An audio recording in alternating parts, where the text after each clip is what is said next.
विधानसभा नूरपुर भाजपा मंडल अध्यक्ष जतेंद्र सिंह पठानिया ने आज प्रेस वार्ता में बेसहारा बेजुबान सड़कों पर घूम रहे गौवंश पर चर्चा की। मंडल अध्यक्ष जतेंद्र सिंह पठानिया ने कहा कि नूरपुर में सड़क के विस्तारीकरण के चलते सड़क के किनारे पर पुराने तथा बड़े बड़े सभी पेड़ कट चुके हैं। इसके कारण गौवंश सड़कों पर घूम रहे हैं। गौवंश को बैठने का भी स्थान नहीं बचा है। उन्होंने कहा कि इस समय प्रदेश में कड़ाके की ठंड पड़ रही है तथा पेड़ों के नीचे बैठकर गौवंश रात गुजारते थे, मगर पेड़ों के कट जाने के बाद अब सर्दी में ठिठुरने को मजबूर है तथा उनकी हालत इस समय बेहद ही गंभीर है। मंडल अध्यक्ष ने नूरपुर एसडीएम से आग्रह करते हुए कहा कि नूरपुर के पशुधन को बचाने का प्रयास करें। उन्होंने हिंदुत्ववादी लोगों पर टिप्पणी करते हुए कहा कि जो लोग माथे पर बड़े बड़े तिलक लगाकर हिंदू होने का दम भरते हैं, गौमाता की रक्षा के लिए आज तक कौन आगे आया है। उन्होंने सभी राजनेताओं तथा धन्ना सेठों से आग्रह करते हुए कहा कि गौमाता की रक्षा के लिए सभी मिलकर प्रयत्न करें ताकि गौवंश की रक्षा हो सके। बताइए। सभी को नमस्कार। आज सर्दी का मौसम है और सुबह सुबह आप सभी को मैंने यहाँ पर प्रेस कॉन्फ्रेंस के लिए बुलाया। पहले तो आपका धन्यवाद कि आप सभी यहाँ पर पहुँचे। आज की प्रेस वार्ता जो है वो नूरपुर के एक ऐसे मुद्दे से जुड़ी है जिसको कोई नहीं उठाना चाहता। मैंने पिछले जितने भी मुद्दे, जितनी भी प्रेस वार्ताएं की, वो लोगों की समस्याओं को लेकर के की, लेकिन आज की ये प्रेस वार्ता जो है वो गौ माता को लेकर के है। आप सभी अच्छी तरीके से जानते हैं नूरपुर के अंदर सड़क का विस्तारीकरण जो हो रहा है उससे सारे पेड़ पौधे जो हैं सड़कों के किनारे के कट चुके हैं।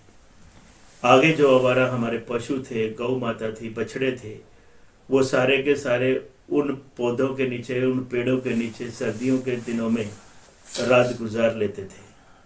लेकिन बड़े पौधे कट जाने से उनकी हालत जो है इतनी गंभीर हो चुकी है कि मैं उसका वर्णन कितना करूं वो कम है।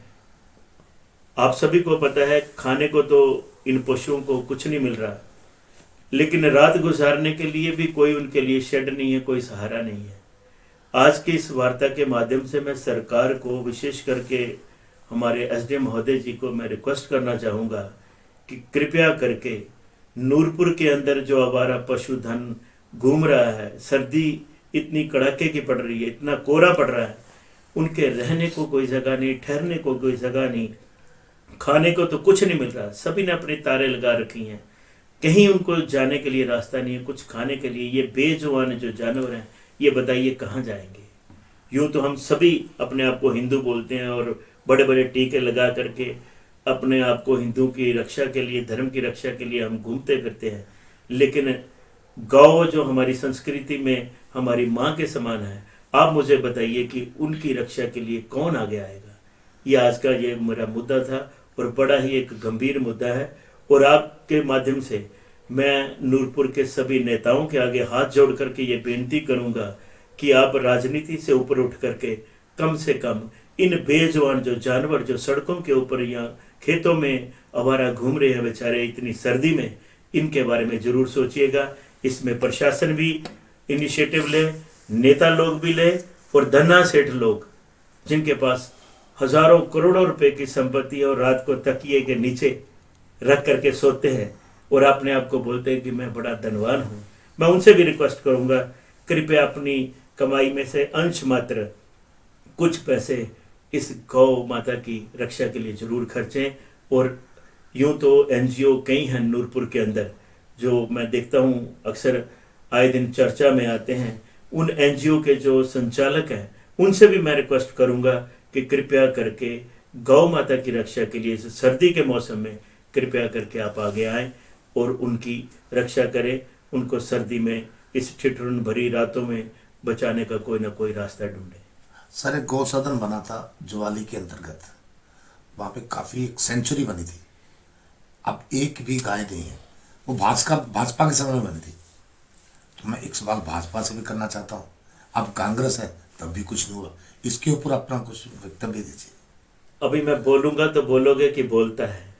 बात ऐसे है, मैं राजनीति में पढ़ना नहीं चाहता और इस मुद्दे को राजनीतिक रंग नहीं देना चाहता। मैंने स्टार्टिंग में ये बात बोली है कि राजनीति से ऊपर उठ करके सभी नेता लोग जो हैं इस गौ माता की रक्षा के लिए आप आगे आए।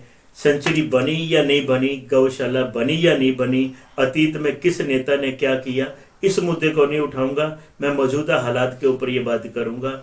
आपको पता है वनों के अंदर तो कोई पेड़ पौधे रहे नहीं, वनों के अंदर कोई पेड़ पौधे नहीं रहे जहां पर वो अपनी रातें गुजार सके या कुछ खा सके।